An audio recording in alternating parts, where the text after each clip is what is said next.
this is for you. Para to sa mga Virgo guys. Ngayon ay January 29, 2025. At ang oras natin ay 8:22. Okay, Virgo, para to sa'yo. Kung nasan ka mang lugar sa ngayon is ito ang message mo ngayon, January 29, 2025. Okay, paalala man to sa'yo o mensahe. Pakinggan mo lang kung gusto mo. Okay, Virgo, I need message for Virgo. I need 2 message dito. Unang message for you, Virgo, is death. Okay? Death is here. Ang relationship mo ay over. Okay? Ilan sa inyo ay nagtapos ang isang relasyon. Ang ilan naman sa inyo ay no second chances na. Okay? Sa mga taong inyong iniwan. Wala nang chance. Or ang ilan sa inyo ay may bagong pasimulang gagawin after nyo munang alisin ang mga tao sa buhay nyo na hindi na karapat-dapat. Okay, Virgo? Andito yung pag-uumpisa sa sarili.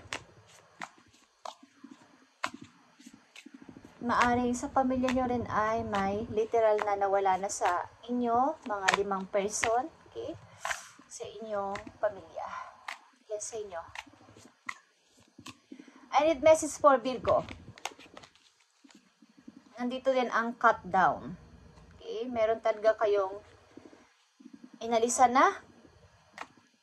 And by silent treatment. Parang tahimik lang kayong umalis dito sa sitwasyon na to at kinat nyo na ang connection nyo sa mga tao na to o sa tao na to. Ano lang dyan. Okay? Virgo? At may bago kayong pasimula sa inyong buhay sa ngayon. Parang yung inyong old version ay tatalikuran nyo na o tinalikuran nyo na.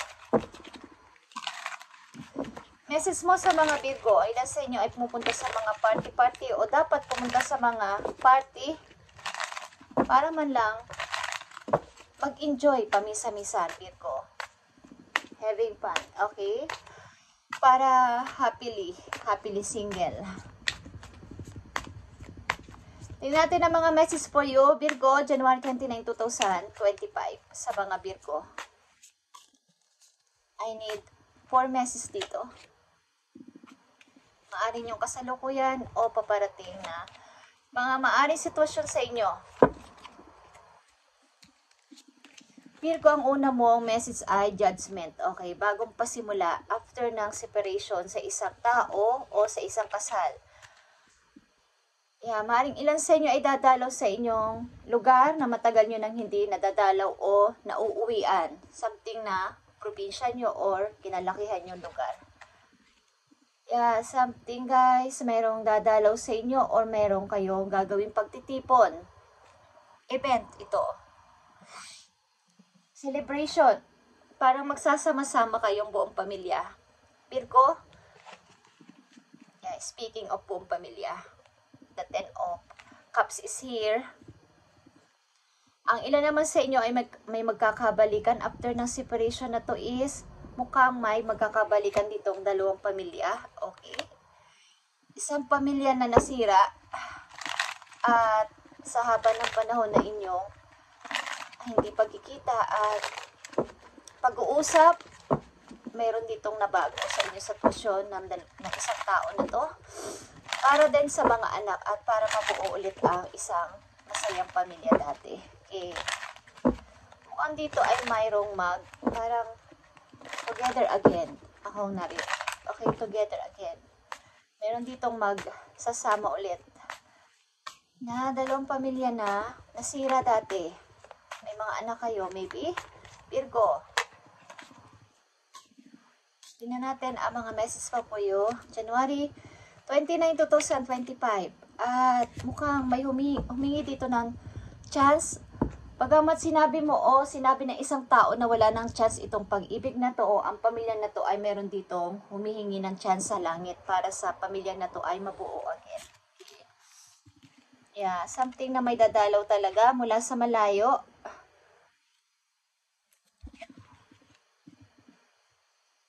May mga offer din dito, may mga option kang pamimilian o meron ka ng pinabimilian sa kasalukuyan. tao ito, maybe. Matagal ka nang naging single at may tao sa'yo magbabalik muli galing sa nakaraan para sa mga bata. Okay? Para mabuo ulit ang pamilyang nasira. But ito ay maybe silent treatment kayong dalawa. Ginawa nyo itong tahimik lang ang paghihiwalay ninyo at maaring sinabi mo na wala na tong chance o ng kabilabat. Meron ditong nakatakdang magkabalikan na dalawang tao sapagkat kayo ay isang masayang pamilya dati. Matagal na kayong naging single, guys. Mukhang nagkaroon dito ng matured na pag-iisip o mayroong nagising sa katotohanan na dapat ulit tayo mag-usap. Okay? As a friend, kung friend muna tayo o magkaibigan na lang, at least mag-usap. May mga nagsinungaling kasi dito at may mga mahirap na sitwasyon ka pinagdaanan sa relasyon na to.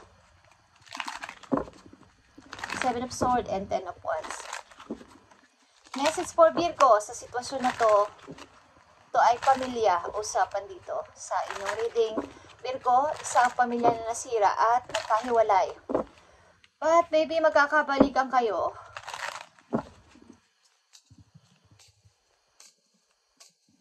Message for Virgo.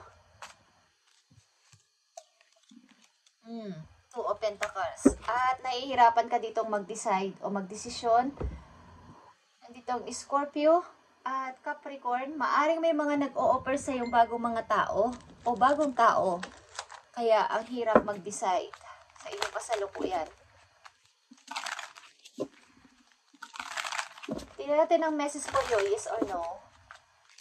Sa inyong sitwasyon, yes or no, sa inyong sitwasyon. Sa mga Virgo na nandito sa reading o bibigyan ng message ngayon na isa about sa inyong buhay pamilya o buhay mag-asawa na may mga anak. At napakahirap. Meron din kayong mga offer sa inyong kasalukuyan, trabaho man to o tao. Meron ditong humingi ng chance, pagamat wala ng chance, para mabuo ulit ang isang masayang pamilya at ilan sa inyo ay may re-reunion. Something na uuwi ang ilan sa inyo sa inyong kinalakihan lugar para makita mga mahal nyo sa buhay na matagal nyo nang hindi nadadalaw. May namimiss kayo sa inyong pamilya. Nandito ang yes, neatly tied up. Secure, trustworthy connection. Okay, kung kayo ay meron na ngayong karelasyon o something na dati ay kayo ay hindi, kumbaga, naging komportable is sa pangalawang pagkakataon na ito ay i-secured nyo na ang inyong pamilya. Maging babae man kayo o lalaking Virgo na nandito sa reading is sa pagkakataon na to kapag kayo ay nagkabalikan ulit o nagkaroon ng bagong karelasyon ay kailangan ay baga, wag na kayo masyadong magtiwala.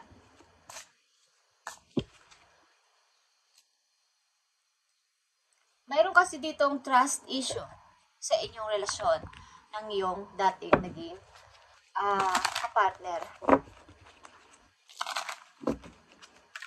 So, dapat dito ay communication at mahigpit na tiwala sa isa't isa. Kaya nagkaroon ulit kayo ng karelasyon sa kasalukuyan. Meron dito magbabalik na tao. Guys, ito ay sinasabi niyang unfinished business pa sa kanya. Hindi pa siya makamove on or something ikaw. Okay? Virgo, tingnan natin ang payo sa'yo. Para sa mga Virgo, ay magme-message sa inyo, guys.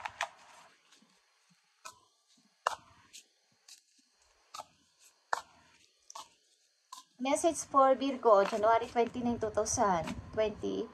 January 29, 2025. Virgo, message for you. Nandito ang get some exercise. Ilan sa inyo ay kailangan lumabas-labas at mag-exercise. As your body becomes stronger, you begin to feel always in always. Okay. Mukhang ilan sa inyo ay nawawala na ng gana sa paglabas-labas at hindi man lang pag-exercise o paggalaw-galaw. Okay? Wala kasi nyo pa inyong katawan. Virgo, ilan sa inyo ay kailangan ng exercise. Nangihina kayo, okay? Message pa para sa mga Virgo about sa kanilang sarili. January 29, 2025 sa mga Virgo. Nandito ang let go. Okay, Virgo, as you surrender the need to control, your release energy rapidly attract your desires. May mga gusto kang i-release but mayroong may mga dumarating. Kumbaga, tapos na to eh. Yun ang sinasabi mo, but bumabalik at bumabalik ka pa. Okay? Tapos na tong relasyon na to o tinapos ko na to at wala na tayong pakailaman sa isa't isa but bumabalik at bumabalik ka pa. Kaya yung mga offers sa inyong kasalukuyan ay naguguluhan kayo kung ano ba dapat ang gawin ko dito. Pag ang tao na to sa iyong nakaraan ay may mahalagang naging part sa iyong buhay, pagamat meron kayong mga anak, syempre isa kayong happy family. Isa itong unfinished business pa o hindi pa tatapos na relasyon, walang closure, Virgo. Okay?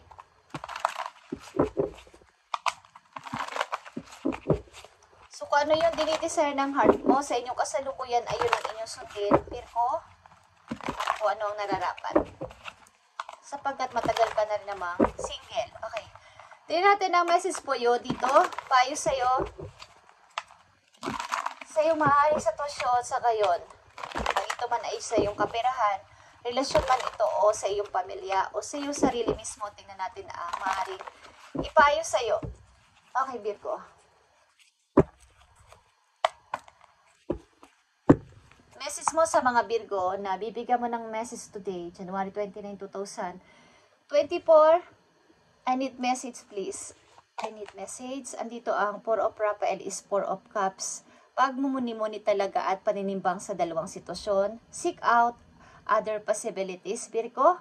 Look for the magic in life. Be aware of your own emotion. Huwag kang magpadala sa iyong emotion sa kasalukuyan at maging aware ka kung ano ba talaga ang gusto mong mangyari sa buhay. Sa iyong kasalukuyan papunta sa future, syempre, is pakiramdaman mo ang iyong sarili at humingi ng tulong kay God, kay universe at sa iyong mga ancestors, sa iyong mga angels, na ikaw ay tulungan magpasya sapagkat ikaw ay nasa gitna ng dalawang sitwasyon na to. Okay, at isa pang message po you para magkaroon ka ng idea. Spirit. Nandito ang Four of Ariel is, meron ka ditong 3 of 4. Okay? Something build o something na kayo ay pupunta o mamamasyal, guys. When you give, you also receive. Being resistant to change, extreme, and how you save or spend money. Maaring pakiramdaman nyo rin ang paglabas ng inyong money sa kasalukuyan, guys, sa paggastos-gastos at paglabas-labas at pamasyal. Okay, pamamasyal sa mga malalayong lugar. Ang ilan sa inyo ay mayroong mga pupuntahan o dadalawin. Maybe at pakiramdaman nyo ang paglabas ng inyong money sapagkat pwede kayo ditong magipit. Okay. Kayo ay mapagbigay kasing tao. Pag nagbigay kayo ay lubos-lubos. At kayo talaga ay mayroong mga pinagdidesisyonan na ang hirap. O humindi. Ano ba talaga? O ako o hindi. Okay, Virgo. Ang hirap magdesisyon dito. Para sa mga Virgo, para magkaroon sila ng idea. Ano ba ang dapat nilang gawin o dapat mong ipayo sa mga Virgo na nandito sa reading? So, ang hirap magtiwala. Yan ang inyong sinasabi. Baga dati is parang sa isang relasyon, kung pag-ibig ito is kayo ay mapagbigay at parang mayroon kayong tiwala kasi. So, parang inubos ng tao na to ang inyong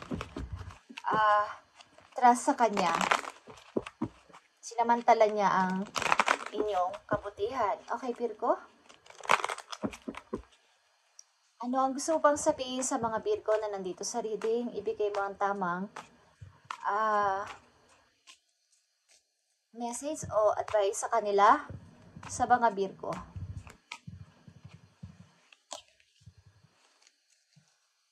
Make today your new beginning, Virgo. Try to leave any past mistake in the past. Don't allow them to weigh you down and longer. Move forward today with the confidence in knowing that you have better and brighter days ahead. Okay. Kung sa palagay mo itong relasyon na to ay hindi na nararapat sa'yo, bagamat ito ay humihingi ng second chance sa'yo, o ilang chance pa man ay palayain mo na ang sarili mo at palayain mo na rin ang tao na to. Huwag mo nang i-accept o huwag mo nang tanggapin kung gusto mo. Sapagkat may offer naman sa'yo sa kasalukuyan. Maraming gusto sa'yong mag-offer. So, palayain mo na ang sarili mo dito, Virgo, sapagkat ito ay wala ng koneksyon para sa'yo at ang tao na to ay sinasabi pa na ito ay wala pang closure o unfinished business pa para sa kanya.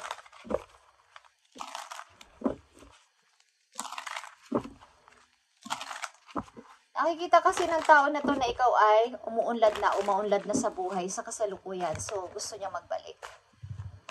At nagiging excuse na lang ang dahil sa mga bata. Okay, Virgo. Tingnan natin ang dalawang message dito para sa'yo. Ang ilan din sa inyo ay dumadalaw sa ibang bansa para mamasyal. Okay, gusto niyo pumunta ng maybe sa may mga temple. Okay, sa mga Virgo. South Korea, Japan. Okay, Virgo, tingnan natin pa ang dalawang message po you. Message mo pa sa mga Virgo. 7 of Cups talaga is dalawa dito. At ito ay mga offer. Mga offer na dapat mong maging aware ka sapagkat ito ay lahat ay magaganda at nakakasilaw at may mga matatamis sa salita kang maririnig. But pilitin mo na huwag ka nang magkamali sa dating nangyari sa iyo sa past. Katulad ng payo sa iyo is don't allow them to weigh you down any longer. Move forward today with the confidence in knowing that you have better and brighter days ahead. Ilagay mo sa isip mo na mas may maganda pa at may mas magaganda pang paparating sa buhay mo at nagpapatuloy ako sa aking pag-move on. Okay, Virgo. Isa pang message po you.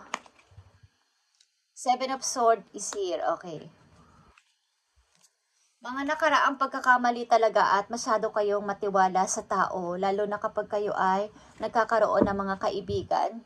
Mapagkatiwala kayo sa mga iwasan ninyo ang pakikipag-chat sa mga maraming tao sa social media. Okay guys, yung mga group of chat na yan is maraming mga manloloko dyan at dapat kayo maging aware dyan. Okay, meron dito kailangang pagbabago din sa inyong pananaw at pakikipag-usap sa iba o pakikipag-connection sa ibang tao. Okay?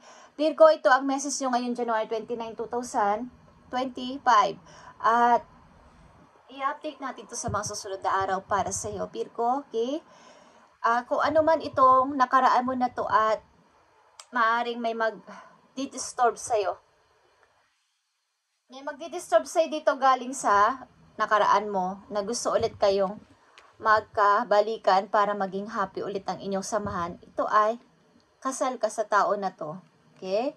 But maybe meron kang tinitingnan na sa malayo o meron ka nang nagugustuhan o meron kang gustong piliin na papunta sa future na bago. Okay? Thank you Virgo and God bless sa'yo.